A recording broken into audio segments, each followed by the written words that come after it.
Imagine stacking £5 notes on top of each other till they reach the height of a 50-storey building. That is equivalent to £1.9 million.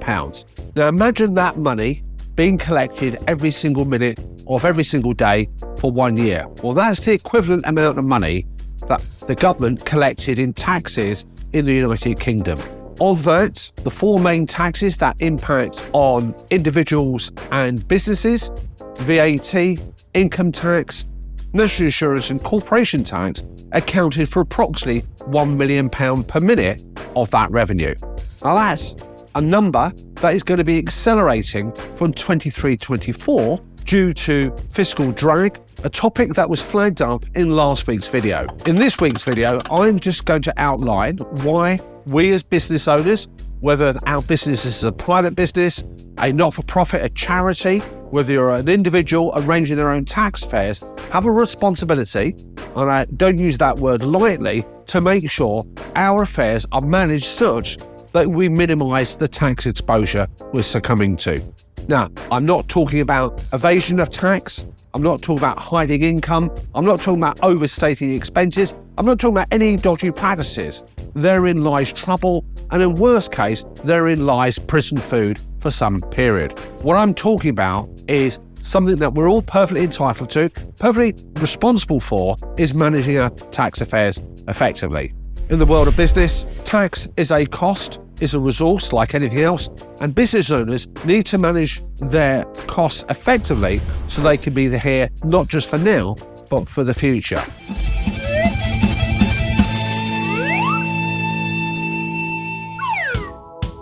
So where do we start? Well, the first step in any form of tax planning is figuring out ways that we can legitimately and legally arrange our tax affairs to minimise the tax exposure, to minimise the financial pain that we have in our businesses and our personal lifestyles, is to understand the situation we are in. Now, for nearly 3 decades, I've helped thousands of business owners, helped thousands of arts organisations, charities and the like make sure they can have a perspective on the future, make sure they've got an understanding of what's going on in their businesses, what's going on in their personal lives here. And the first thing that we must always do, whether you're preparing a business plan, whether you're deciding where to allocate resources in your budget, whether you're deciding which products generate the most money, is to understand your current situation. So step number 1 is assessing and understanding where you are.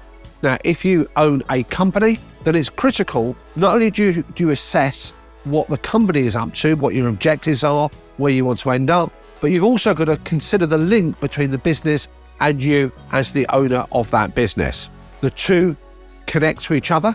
So understanding the situation of your company, understanding the situation for yourself, where you are now, what you wish to achieve in the future. If you're a startup business, you may have different objectives, you may have different aspirations to a business that's in its mature cycle, or perhaps to a business that's looking to exit, to sell it at some point in the future.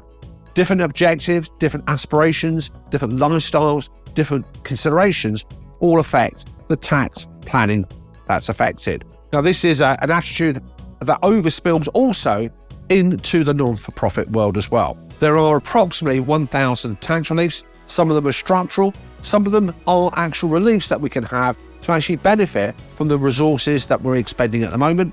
So we know that in private companies, there are things like R&D relief, enhanced capital allowances.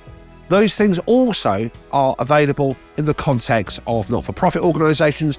And for example, in the creative sector, we have a wide number of creative tax reliefs that can be accessed. But before we access them, we need to understand whether we fit the criteria. Now, having done that, having assessed the current situation, and in my own business, when we work with clients trying to look at tax planning, trying to minimise their tax burden, all perfectly legitimate, I should emphasise, we need to understand their current situation. We do an assessment, we do a review, and therefore, once we've understood where we are and where we want to get to, then we can do some planning accordingly. The second thing I would strongly recommend is that if you're going to be diving into the world of tax, if you're going to be looking at tax planning, there are what I call quick wins. But if you're going to look at this as a holistic approach, it's important that you have the competence and access to professionals. So talk to your accountant, talk to your tax advisor to make sure you understand there are a myriad of tax rules that go on. And what one must be very careful of is the wonderful device that exists out there, the internet. Now, the internet is both a good thing and it can also be a challenging thing as well. One thing about the internet to be very careful of is a lot of the information is not curated. Information that's published by HMRC is perfectly fine for general information, but again, it's giving a perspective. It's not looking in terms of tax planning directly. So make sure you've got somebody that you can trust, somebody you can bounce ideas off. Now, in terms of context of tax, obviously there's planning, but there's also the compliance aspect as well. It's to make sure that we monitor and we make sure we do our obligations on time. That's quite straightforward in the sense of making sure VAT returns are filed on time, corporation tax, etc. But that's for another day, another video. So what do we recap? What have we got so far? Assessing and understanding where you are, a situational analysis, if you wish. It's important to decide what options you've got in front of you. Let me share one example with you. Many individuals who, when they start in business, may decide to go immediately down a corporate route. Well, that may not actually be the best thing to do. Sometimes, depending on what your perspective is, what your budget is, what your financial plans are saying, it may be best to start life as a sole trader and then migrate into that corporate entity later on. Sometimes it's best to start in a corporate structure. So folks, I hope that's given you a flavour. My key takeaways for you would be that if you are in a situation or you desire to, and I would strongly urge you to actually minimise your tax burden, nobody should be paying more than they should do. Now again, we're not talking about anything dubious, we're talking about good, effective tax planning, and it's the responsibility of all business owners, of all individuals, to make sure that happens.